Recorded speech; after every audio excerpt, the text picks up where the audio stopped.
કેમ છો મિત્રો? હું સમીપ ગાંધી ઇંગ્લિશ બાય હાર્ટ ચેનલમાં તમારું હાર્દિક સ્વાગત કરું છું. મિત્રો, ધોરણ 8 થી 12ના અંગ્રેજી વિષયના અભ્યાસક્રમને ધ્યાનમાં રાખીને અમે એક નવતર પ્રયાસ કરેલો છે. આ જ અભ્યાસક્રમમાં આવતા વિવિધ પાઠનું ભાષાંતર, અંગ્રેજીના નિયમો અને નિયમોની અઢળક પ્રેક્ટિસનો સમાવેશ અમે આ ચેનલમાં કરેલો છે. મિત્રો, આ ચેનલને લાઈક, શેર અને સબસ્ક્રાઇબ જરૂર કરશો, જેથી અન્ય વિદ્યાર્થીઓને આનો લાભ અવશ્ય મળે. Hello friends, English by heart ચેનલમાં હું સમીપ ગાંધી ફરી વખત તમારું સ્વાગત કરું છું. ગયા સેશનમાં આપણે સાદા વર્તમાનકાળ એટલે કે સિમ્પલ પ્રેઝન્ટ ટેન્સની ચર્ચા કરી હતી. સાદો વર્તમાનકાળ કે જે દરરોજની ક્રિયાઓ, ટેવો, આદતો, સનાતન સત્યો વગેરે દર્શાવે છે. હવે સાદા વર્તમાનકાળને દર્શાવવા માટે આપણે 3 પ્રકારની રીતનો ઉપયોગ કરીએ છીએ, જેમાં 2 મેથડ આપણે ઓલરેડી ડિસ્કસ કરી ચૂક્યા છે. એમાં જે પહેલી રીત છે એ છે ટુ બીના વર્તમાનકાળના રૂપો. ટુ બીના વર્તમાનકાળના રૂપો જે આવે એમ, ઇઝ અને આર. શું દર્શાવે આ? તો વર્તમાનમાં કોઈ વ્યક્તિ, પ્રાણી, વસ્તુનું અસ્તિત્વ છે, હયાતી છે. હું છું, આપણે છીએ, તો છે, છીએ, છું એવી રચના આવે ટુ બીના વર્તમાનકાળ રૂપ દ્વારા દર્શાવાય છે. હવે જો આ વાક્ય રચનામાં નકાર કરવું હોય તો એમ ઇઝ આર પછી નોટ મૂકીએ છીએ. બીજી રચના જે આપણે જોઈ ગયા હતા તે હતી ટુ હેવના વર્તમાનકાળના રૂપો. કયા આવે વિદ્યાર્થીઓ? હેઝ અને હેવ. એનો અર્થ થાય છે કોઈ વસ્તુ પાસે હોવી, માલિકીની હોવી, કોઈ વસ્તુના માલિક હોવું. હેઝ અને હેવનો ઉપયોગ કરીને આપણે વાક્યમાં પોતે માલિકીપણું દર્શાવી શકીએ છીએ વર્તમાન કાળમાં. અને જો એ વાક્ય રચનામાં નકાર કરવું હોય તો હેઝ અને હેવ પછી નોટ મૂકવામાં આવે છે. હેઝન્ટ અને હેવન્ટ એના ટૂંકા રૂપો થાય છે. પણ હવે આ સેશનમાં આપણે ચર્ચા કરવાની છે જો મુખ્ય ક્રિયાપદ આવે. આનો અર્થ શું થયો કે હું શિક્ષક છું એમાં કોઈ મુખ્ય ક્રિયાપદ નથી. મારી પાસે ઘણા પુસ્તકો છે એમાં કોઈ મુખ્ય ક્રિયાપદ નથી. પરંતુ હું ભણાવું છું, તમે ભણો છો, તેઓ રમે છે, તેઓ વાંચે છે, તે લખે છે, તો ભણાવું છું, વાંચે છે, લખે છે, આ બધી શું થઈ? ક્રિયાઓ થઈ. તો હવેની જે રચના છે એમાં આ બધી આપણે ક્રિયાઓ વિશે ચર્ચા કરવાની છે. આવી રચના આવે તો શું કરવાનું? તો વર્તમાન કાળમાં મુખ્ય ક્રિયાપદ વાળી જો રચના આવે તો આ ક્રિયાપદને એસ કે ઈએસ પ્રત્યે આપણે લગાડીએ છીએ. આનો અર્થ થયો કે રોજિંદી ક્રિયાઓ, ટેવો બધી દર્શાવવા માટે વિવિધ ક્રિયાપદોનો આપણે ઉપયોગ કરીએ છીએ. જેમ કે રમું છું, રમતો નથી, ખાઉં છું, ખાતો નથી, વાંચે છે, વાંચતી નથી, લખે છે, લખતો નથી. આ બધી રચનાઓ કેવી થઈ? દરરોજની થઈ. અને આવી રચના આવે તો એ દર્શાવવા માટે આપણે સાદા વર્તમાન કાળનો ઉપયોગ કરીએ છીએ. હવે સાદો વર્તમાન તમને ખ્યાલ તો આવી ગયો, પરંતુ વાક્ય લખતી વખતે એ વાક્યને આપણે કેવી રીતે લખશું, એનું બંધારણ શું, તો એના બંધારણ વિશે ચર્ચા કરીએ તો પહેલા આવે હકાર વાક્ય. સાદા વર્તમાન કાળમાં હકાર વાક્ય બનાવવું હોય તો સૌથી પહેલા તો કર્તા આવશે. ફરી વખત યાદ કરાવી દઉં, વાક્યમાં ક્રિયાનો કરનાર એને આપણે કર્તા કહીએ છીએ. કર્તા પછી ક્રિયાપદનું રૂપ આવશે. પણ હવે વિદ્યાર્થીઓ આપણે ખબર છે આપણો કાળ છે સાદો વર્તમાન કાળ.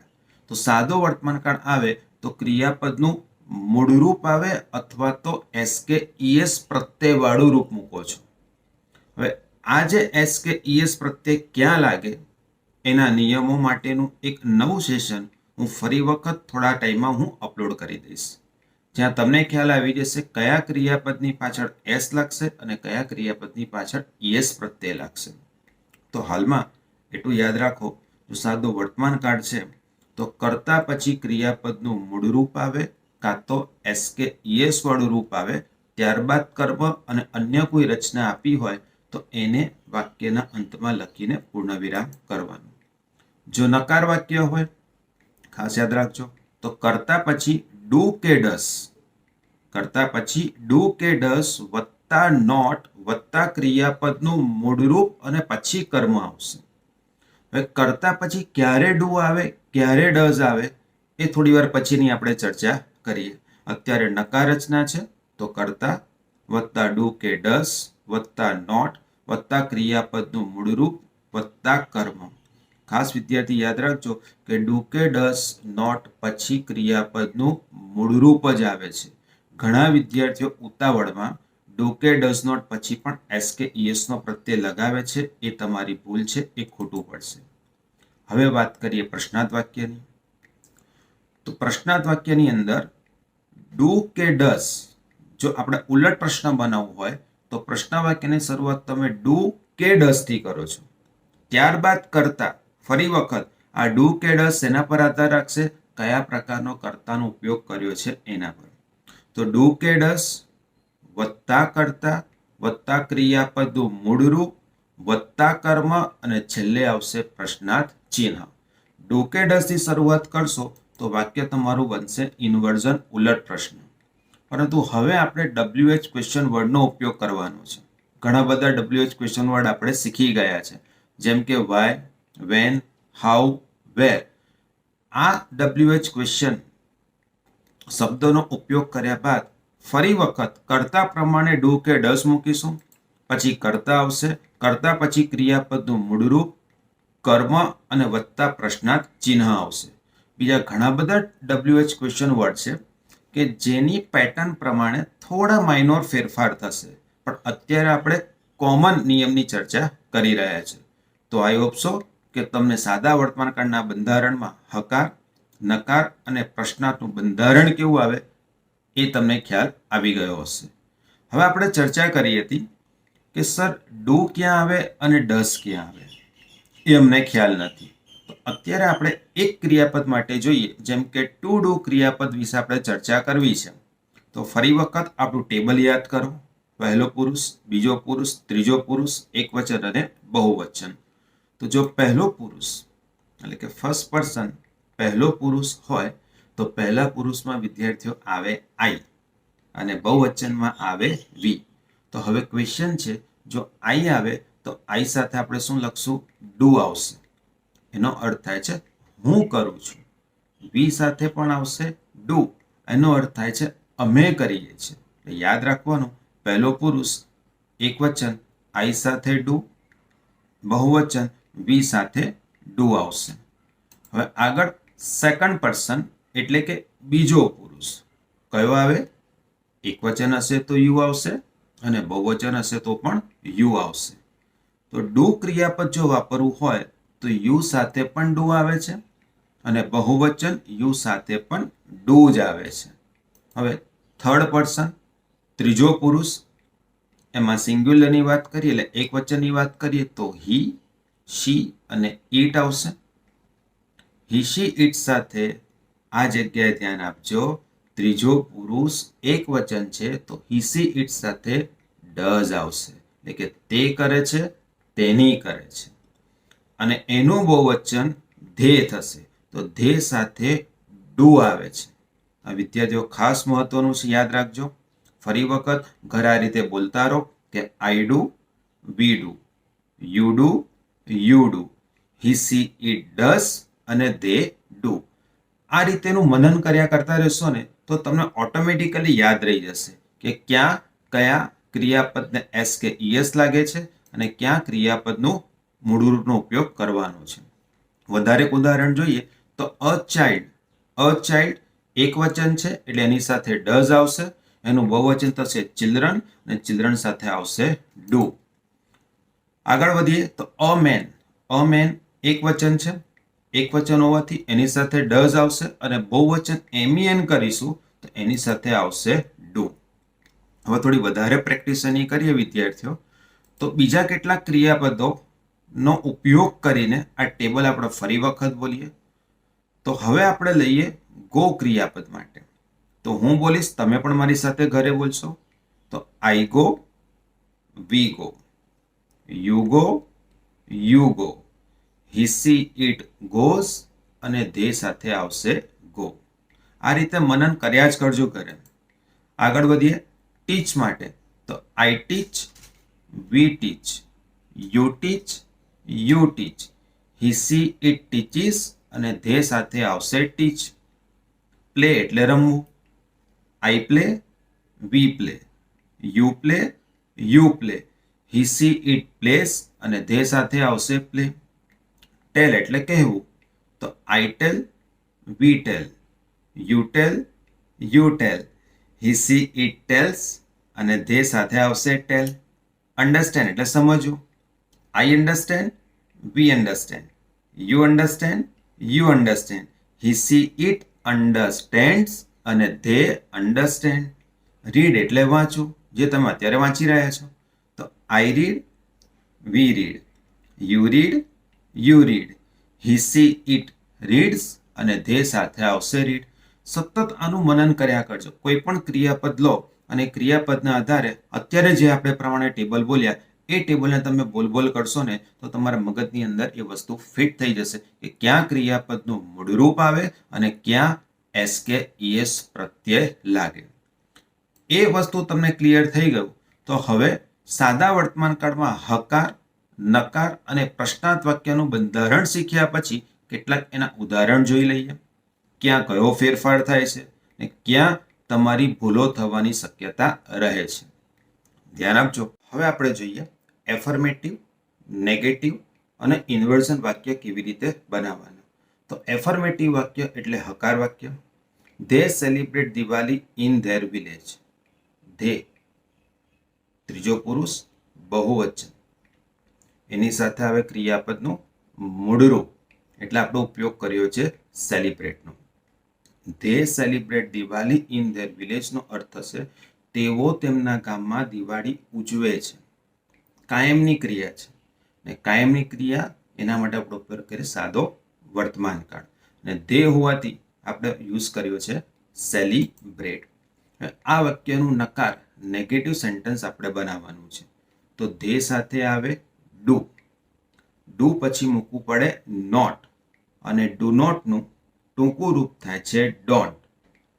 ડોન્ટ કે ડુ નોટ પછી ક્રિયાપદનું આવે મૂળરૂપ એટલે આ કેસમાં આવશે celebrate Diwali in their village. They do not કાં તો they don't celebrate Diwali in their village. આને ઇન્વર્ઝન એટલે કે ઉલટ પ્રશ્ન બનાવવું છે તો નિયમ પ્રમાણે શરૂઆત ડુ કાં તો ડઝથી કરશો. હવે કરતા ધે આપેલો છે તો કરતા ધે હોવાથી શરૂઆત આપણે ડુ થી કરશું. Do they celebrate Diwali in their village. શું તેઓ તેમના ગામમાં દિવાળી ઉજવે છે? હવે એનો જવાબ આપવો છે. હા, તેઓ ઉજવે છે. તો યસ ધે ડુ. ના, તેઓ ઉજવતા નથી. તો નો ધે ડુ નોટ કાં તો નો ધે ડોન્ટ બંને સાચું છે. ફરી વખત ટૂંકમાં યસ કે નો એ તમને વાતચીતમાં કોમ્યુનિકેશનમાં ખૂબ કામ લાગશે. કારણ કે ઘણા વ્યક્તિઓ તમને પ્રશ્ન પૂછશે, તમારે એનો ટૂંકમાં જવાબ આપવાનો છે. આગળ એક બીજું ઉદાહરણ જોઈએ જેથી તમને આ વસ્તુ વધારે ક્લિયર થઈ જાય. તો બીજું વાક્ય છે મિસ્ટર ગાંધી ટીચીસ ઇંગ્લિશ. તો મિસ્ટર ગાંધી ત્રીજો પુરુષ એક વચન છે અને ત્રીજો પુરુષ એક વચન હોય તો ક્રિયાપદની પાછળ એસ કે ઈએસ પ્રત્યય લાગે. એટલે મિસ્ટર ગાંધી પછી આપણે કર્યું છે ટીચીસ અને ઇંગ્લિશ. હવે આ જ વાક્યને આપણે નકાર કરવું છે નેગેટિવ સેન્ટેન્સ.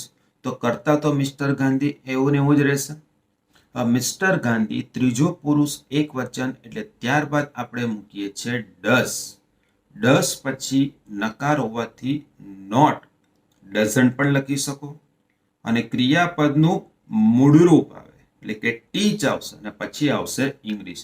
તો મિસ્ટર ગાંધી ડઝન્ટ કાં તો ડઝ નોટ ટીચ ઇંગ્લિશ. હવે આનો ઉલટ પ્રશ્ન આપણે બનાવવો છે. તો કરતા મિસ્ટર ગાંધી છે તો મિસ્ટર ગાંધી ત્રીજો પુરુષ એક વચન હોવાથી આપણે પ્રશ્નાર્થની શરૂઆત કરીએ છીએ ડઝથી. તો ડસ મિસ્ટર ગાંધી પછી ક્રિયાપદનું મૂળરૂપ શું આવશે? ટીચ આવે. ઇંગ્લિશ અને પાછળ પ્રશ્નાર્થ ચિહ્ન. તો does mister Gandhi teach English? આનો અર્થ થાય છે કે શું શ્રીમાન ગાંધી અંગ્રેજી શીખવે છે? હવે એનો તમારે જવાબ આપવાનો છે. તો યસ મિસ્ટર ગાંધી હોવાથી આવશે હી ડઝ. હા, તે શીખવે છે. નો હી ડઝ નોટ કાં તો હી ડઝન્ટ. ના, તે શીખવાડતા નથી. તો બે વાક્યનું ઘરે મનન કરો. હકારમાં શું થાય છે? નકારમાં કયા ફેરફાર કરો છો? પ્રશ્નાર્થમાં શું કરો છો? સાદો વર્તમાન કાળ એકદમ બેઝિક કાર્ડ છે. જો આ કાર્ડની રચનાઓ, બંધારણ જો તમારા મગજમાં ક્લિયર સમજાઈ ગયા હશે તો આગળના દરેક કાર્ડ તમને ફટાફટ મગજમાં ઉતરી જશે. કે દરેક કાર્ડમાં માત્ર ક્રિયાપદમાં જ ફેરફાર કરવાનો આવશે. આ બે વાક્યોને આધારે બીજા કેટલાક વધારે વાક્યો એટલે કે વધારે પ્રેક્ટિસ માટે તમને ઉદાહરણ તરીકે આપેલા છે. તો એ તમે ઘરે ફરી વખત ચર્ચા કરજો. આપણે અત્યારે બે વાક્યની ચર્ચા કરીએ છીએ. બાકીના વાક્ય તમે ઘરે આ રીતે મોટેથી બોલશો તો મે બી સાદા વર્તમાનકાળનું હકાર, નકાર અને પ્રશ્નાર્થ કેવી રીતે બનાવવાનો એ તમારા મગજમાં ફિટ થઈ જશે. તો વાક્ય છે ધે ઓલવેઝ આસ્ક ક્વેશ્ચન્સ. ક્રિયાપદ પર ધ્યાન જવું જ જોઈએ વિદ્યાર્થીઓ. આસ્ક આપેલું છે, તરત જ સર કેમ આસ્ક આપ્યું, એસ કે યસ કેમ નથી લાગ્યો? ભાઈ કરતા તો જુઓ. કરતા કોણ છે? ધે છે. ત્રીજો પુરુષ બહુવચન છે. ધે સાથે તમે શું લો છો? આસ્ક લો છો. ધે ઓલવેઝ આસ્ક ક્વેશ્ચન્સ એટલે કે તેઓ હંમેશા પ્રશ્નો પૂછે છે. તમે પૂછો છો.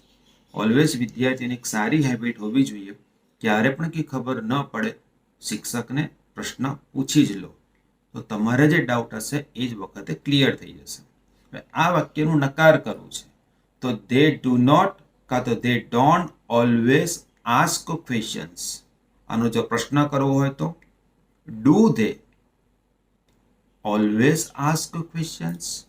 હા, એવો પૂછે છે તો યસ ધે ડુ. ના, નથી પૂછતા તો નો ધે ડોન્ટ. બીજું વાક્ય જોઈએ. Dogs bark at strangers. કયું ક્રિયાપદ છે? બાર્ક. બાર્ક એટલે ભસવું. કરતા કોણ છે? ડોગ્સ એટલે કે બહુવચન છે. એટલે ક્રિયાપદનું મૂળરૂપ બાર્ક આવે. એટલે કે કૂતરાઓ અજાણ્યાઓ તરફ ભસે છે. નકાર કરીએ તો dogs do not bark at strangers. પ્રશ્નાર્થ કરવું હોય તો do dogs bark at strangers? Yes. Dogs માટે શું કરશું? They do. No they don't. બીજા કેટલાક વાક્યો તમને આપેલા છે એની પ્રેક્ટિસ તમે ઘરે કરશો. જેમ કે ગોપાલ લાફ્સ લાઉડલી. ગોપાલ ત્રીજો પુરુષ એક વચન હોવાથી ક્રિયાપદને એસ કે ઈએસ પ્રત્યે લાગે એટલે અહીંયા ઉપયોગ કર્યો છે લાફ્સનો. અને લાઉડલીનો મતલબ થાય છે મોટેથી. મીરા સિલેક્ટ્સ હર સારીઝ કેરફુલી. મીરા ત્રીજો પુરુષ એક વચન એટલે સિલેક્ટની પાછળ આપણે લગાવ્યું સિલેક્ટ્સ અને કેરફુલી એટલે કાળજીપૂર્વક. આ વાક્યોનું નકાર, પ્રશ્નાર્થ તમે ઘરે ચર્ચા કરી લેજો. ઓકે, આગળ વધીએ તો પાંચમું વાક્ય છે this farmer grows sugar can in his field. Farmer એક વચન ત્રીજો પુરુષ એટલે ગ્રો. ક્રિયાપદની પાછળ લાગે ગ્રોઝ. એસ કે ઈએસ લાગે. ફરી વખત ક્રિયાપદને ક્યાં એસ કે ઈએસ પ્રત્યે લગાવો એનું સેશન આપણે ફરી વખત ચર્ચા કરીશું. તો આઈ હોપ સો કે સાદા વર્તમાનમાં હકાર, નકાર અને પ્રશ્નાર્થ બનાવતા તમને સમજાઈ ગયું હશે અને આવડી ગયું હશે. પ્રેક્ટિસ કરતા રહો. થોડી વધારે એડિશનલ આપણે પ્રેક્ટિસ કરીએ. હકાર, નકાર, પ્રશ્નાર્થ નથી બનાવો, પણ હવે ખાલી જગ્યા પૂછાય તો ક્રિયાપદ ક્યાં અને કેવી રીતે મૂકવું. તમને વાક્ય આપેલું છે, ખાલી જગ્યા આપેલી છે અને ક્રિયાપદનું એસ કે ઈએસ વાળું રૂપ આવે કે મૂળ રૂપ આવે એ કેવી રીતે નક્કી કરીને મૂકવું એની ચર્ચા આપણે કરીએ. તો પહેલું વાક્ય આવી રહ્યું છે મોહિત ઓલવેઝ. તમને બાઈઝ આપેલું નહીં હોય ત્યાં ખાલી જગ્યા હશે. Fresh vegetables. અત્યારે એવું સમજીને ચાલીએ છીએ આપણે કે આ વાક્ય બધા સાદા વર્તમાન કાળના છે. તો ચર્ચા કરીએ તો શરૂઆત છે મોહિત. મોહિત ત્રીજો પુરુષ એક વચન હોવાથી ક્રિયાપદને એસ કે ઈએસ પ્રત્યે લાગે એટલે આવશે બાઈસ. મોહિત ઓલવેઝ બાઈસ ફ્રેશ વેજીટેબલ્સ નો અર્થ થાય છે મોહિત હંમેશા તાજા શાકભાજી ખરીદે છે.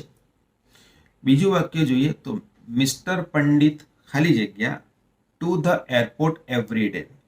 દરરોજની ક્રિયા છે એવરી ડે છે અને ગો ક્રિયાપદ આપેલું છે.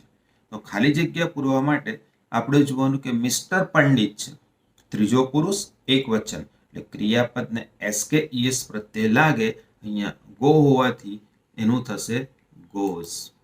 ત્રીજું વાક્ય જોઈએ birds fly in the sky. દરરોજની ક્રિયા છે તમને ત્યાં ફ્લાય નીચે ખાલી જગ્યા આપેલી હશે તો દરરોજની ક્રિયા હોવાથી સાદો વર્તમાન કાળ થશે. હવે બર્ડ્સ બહુવચન એટલે ક્રિયાપદનું મૂળરૂપ ફ્લાય આવશે. ત્રીજું છે વેર ખાલી જગ્યા વૃત્તાંશ ખાલી જગ્યા અને પ્રશ્નાર્થ ચિહ્ન. તો ત્રીજી પેટર્ન યાદ કરવાની કે જો પ્રશ્નાર્થ હોય તો ડુ કે ડઝ અને જો WH ક્વેશ્ચન વર્ડ આપેલો હોય તો એના પછી પણ ડુ કે ડઝ આવે. એ ડુ કે ડઝ શેના આધાર આવે કર્તા પ્રમાણે. આ વાક્યમાં કર્તા આપેલો છે વૃત્તાંશ. એનો અર્થ થયો ત્રીજો પુરુષ એક વચન તો એના માટે આવશે ડઝ અને ડઝ વૃત્તાંશ પછી ક્રિયાપદનું મૂળરૂપ આવે લીવ. સો વેર ડઝ વૃત્તાંશ લીવ. સમજો વિદ્યાર્થીઓ. Next the child dash for his mother. બાળક ખાલી જગ્યા ક્રાઇઝ આપેલું છે એટલે રડવું તો બાળક એક વચન થશે. બાળક તેની માતા માટે રડે છે તો ધ ચાઇલ્ડ ક્રાઇઝ આવશે ફોર હિઝ મધર. નેક્સ્ટ છે the train dash Vadodara at 10 PM. દરરોજની ક્રિયા છે કે ટ્રેન વડોદરા 10 વાગે પહોંચે છે તો ટ્રેન એક વચન છે ત્રીજો પુરુષ છે એટલે ક્રિયાપદને એસકેઈએસ પ્રત્યે લાગે એટલે આવશે train reaches Vadodara at 10 PM. આગળ dash you dash the door at 9 o'clock. પ્રશ્નાર્થ આવ્યો. આગળ WH ક્વેશ્ચન વર્ડ આપેલો નથી એટલે ઉલટ પ્રશ્ન હોઈ શકે. કરતા છે યુ સાદો વર્તમાન છે દરરોજની ક્રિયા છે તો યુ સાથે આવે ડુ. સો ડુ યુ અને ક્રિયાપદનું મૂળરૂપ થશે close. What does your father watch at night. દરરોજની ક્રિયા છે તમારા પિતાજી રાત્રે દરરોજ શું જોવે છે તો ફાધર હોવાથી ત્રીજો પુરુષ એક વચન તમે લેશો ડઝ અને ડઝ પછી ક્રિયાપદનું મૂળરૂપ આવશે વોચ. તો what does your father watch at night. They do not finish their homework regularly. આ નકાર વાક્ય થયું. નોટ આવ્યું સાદો વર્તમાન કાળ છે અને વાક્યની શરૂઆત કરી આપણે ધેથી તો ધે પછી આવે ડુ નોટ અને ક્રિયાપદનું મૂળરૂપ આવશે finish. They do not finish their homework regularly. એ લોકો એમનું ગૃહ કાર્ય નિયમિત રીતે કરતા નથી કાયમની ક્રિયા છે. અને છેલ્લા વાક્યની ચર્ચા આપણે કરીએ તો I get up early in the morning.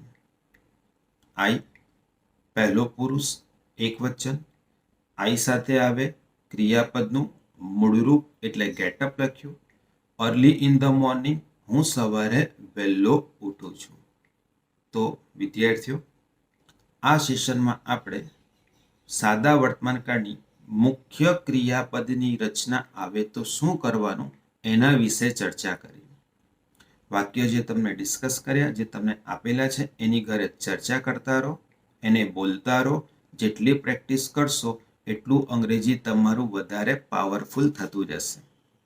તો હવે મળીએ નેક્સ્ટ સેશનમાં નવા ટોપિક સાથે. Thank you.